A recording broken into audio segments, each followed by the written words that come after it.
Hi hello ఈరోజు మనం ఏం ప్రిపేర్ చేస్తున్నాం చూడండి. వేడి వేడి అన్నం వేసుకొని చేపల కూర కలుపుకొని తింటే ఆ టేస్టే వేరబ్బా.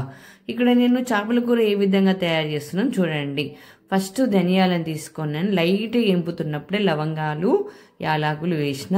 కొంచెం చేపల కూరలో మిరియాలు వేస్తే చాలా టేస్టీగా ఉంటుందంట, మా చిన్నమ్మ చెప్పింది. చాలా చాలా బాగుంటుందండి. నేను తిని చూశాను కదండి. ఆనియన్స్ లైట్గా ఫ్రై చేసుకుంటే గోల్డెన్ కలర్ వచ్చేంత వరకు ఫ్రై చేయాలి. చాలా బాగుంటుందండి చేపల కూర.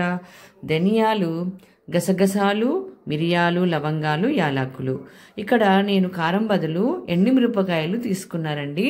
ఇక్కడ మసాలా దినుసులు అన్నీ వేసి మిక్సీ చేసేసుకున్నాం.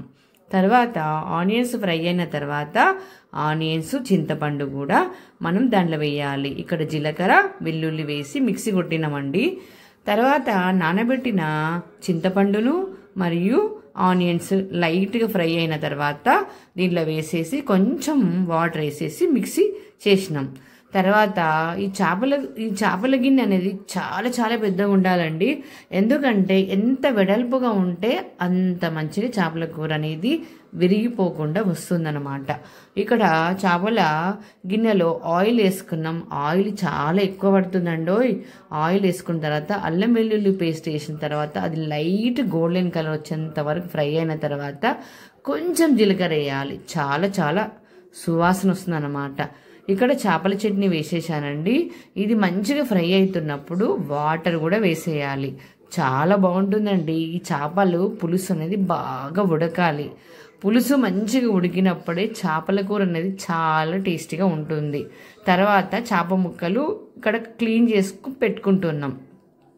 ఈ అంతవరకు ఈ చేపల పులుసు మంచిగా ఉడకాలన్నమాట. చేపల పులుసు ఎంత ఉడికితే అంత టేస్ట్ చేపల కూర అన్నమాట. చాలామంది చేపల పులుసును ఉడకనీయకుండా చేపలు వేసేస్తుంటారు. అది ఆ స్మెల్ బాగుండదండో. ఇక్కడ చేప ముక్కలు నీట్ క్లీన్ చేసిన తర్వాత ఇక్కడ వేసేసినాం.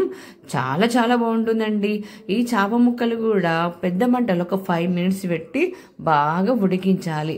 తర్వాత సిమ్లో ఒక 5 మినిట్స్ పెట్టి లైట్గా ఉడికించాలి. చాలా చాలా మంచిగా చేప ఉడుకుతుందండి. చాలా బాగుంటుంది. పులుసు ఎక్కువ పెట్టుకుంటే చాలా ముక్క మంచిగా ఉడుకుతుందండి. చాలా చాలా బాగుందండి.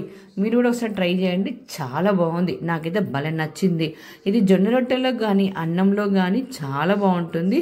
లాస్ట్కు దించే ముందర ధనియాల పొడి వేసి ఒక 2-3 మినిట్స్ సిమ్లో పెట్టి తర్వాత దించేయాలి. కానీ ఈ కాంబినేషన్లో చేస్తే చేపల కూర చాలా చాలా అదర్స్ లైక్